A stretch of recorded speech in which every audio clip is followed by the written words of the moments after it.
मत्ती अध्याय 16। और फरीसियों और सदूकियों ने पास आकर उसे परखने के लिए उससे कहा कि हमें आकाश का कोई चिन्ह दिखा।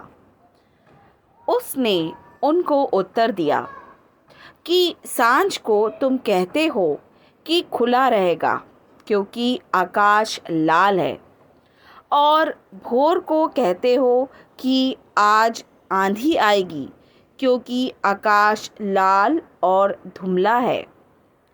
तुम आकाश का लक्षण देखकर भेद बता सकते हो, पर समयों के चिन्हों का भेद नहीं बता सकते।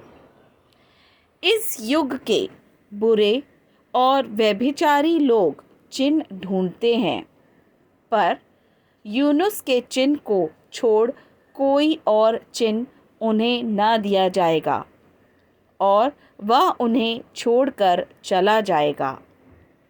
और चेले पार जाते समय रोटी लेना भूल गए थे। यीशु ने उनसे कहा, देखो, फरीसियों और सदूकियों के खमीर से चौकस रहना।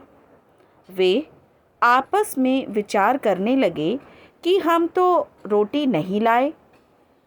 यह जानकर यीशु ने उनसे कहा, हे अल्पविश्वासियों, तुम आपस में क्यों विचार करते हो कि हमारे पास रोटी नहीं?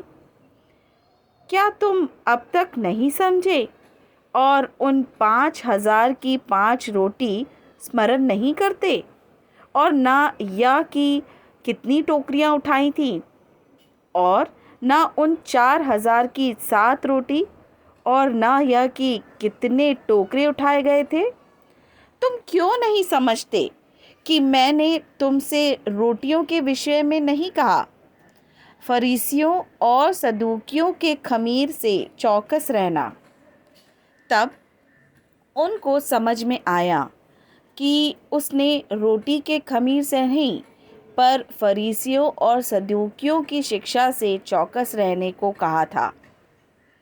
यीशु कैसरिया फिलिप्पी के देश में आकर अपने चेलों से पूछने लगा कि लोग मनुष्य के पुत्र को क्या कहते हैं?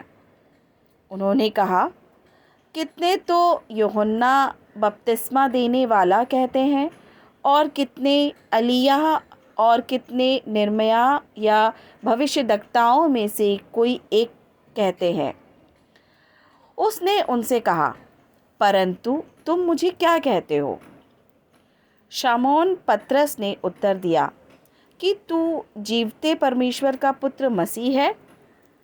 यीशु ने उसको उत्तर दिया कि हे शमौन, योना के पुत्र, तू धन्य है, क्योंकि मांस और लोहू ने नहीं, परंतु मेरे पिता ने जो स्वर्ग में है यह बात तुझ पर प्रकट की है।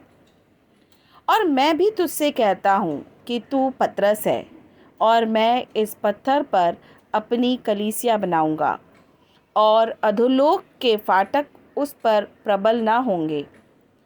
मैं तुझे स्वर्ग के राज्य की कुंजियाँ दूंगा, और जो कुछ तू पृथ्वी पर बांधेगा वह स्वर्ग में बंधेगा, और जो कुछ तू पृथ्वी पर खुलेगा वह स्वर्ग में खुलेगा। तब उसने चेलों को चिताया कि किसी से ना कहना कि मैं मसीह हूँ।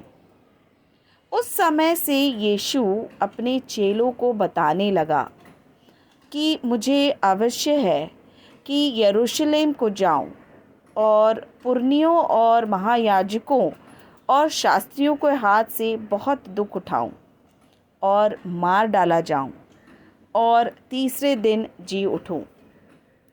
इस पर पतरस उसे अलग जाकर झिड़कने लगा कि हे प्रभु, परमेश्वर ना करे, तुझ पर ऐसा कभी ना होगा। उसने फिरकर पतरस से कहा, हे शैतान, मेरे संभालने से दूर हो, तू मेरे लिए ठोकर का कारण है, क्योंकि तू परमेश्वर की बातें नहीं, पर मनुष्यों की बातों पर मन लगाता है। तब यीशु ने अपने चेलों से कहा, यदि कोई मेरे पीछे आना चाहे तो अपने आप का इनकार करे, और अपना क्रूस उठाए और मेरे पीछे हो ले। क्योंकि जो कोई अपना प्राण बचाना चाहे वह उसे खोएगा, और जो कोई मेरे लिए अपना प्राण खोएगा वह उसे पाएगा। यदि मनुष्य सारे जगत को प्राप्त करे और अपने प्राण की हानि उठाए तो उसे क्या लाभ होगा? यह मनुष्य अपने प्राण के बदले में क्या देगा? मनुष्य का पुत्र अपने स्वर्ग दूतों के साथ अपने पिता की महिमा में आएगा, और उस समय वह हर एक को उसके कामों के अनुसार प्रतिफल देगा। मैं तुमसे सच कहता हूँ कि जो यहाँ खड़े हैं उनमें से कितने ऐसे हैं कि जब तक मनुष्य के पुत्र को उसके राज्य में आते हुए ना देख लेंगे तब तक मृत्यु का स्वाद कभी ना चखेंगे।